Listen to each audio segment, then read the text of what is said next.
Hi everyone, in this video I'm going to show you how to load the mQuery data, actually the data which is driven from the Power Query from the Power BI into Excel.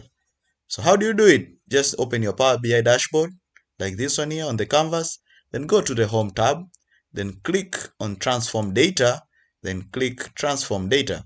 So that means the Power BI desktop will activate the query. So this is the table format which is in Power BI desktop.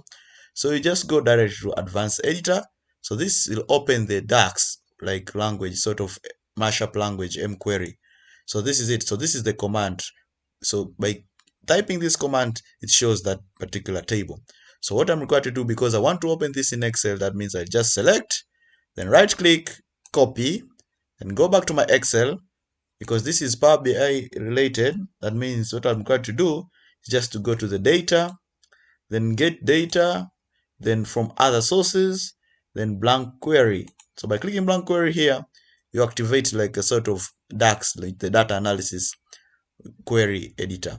So just like that, then because the Power Query editor is opened here, what you're required to do here, you just need to go to the view, then advanced editor. Then by clicking View Advanced Editor, you can always delete what is here, then paste what you have copied previously. Then by pasting this, then clicking Done, that means you'll have all your source which has been generated from Power BI. Bingo! Something like that. So this is it. So this is the way of taking your data, actually extracting your data from the Power BI desktop service all the way to Microsoft Excel. Thank you for watching. Make sure you enjoy and subscribe the video.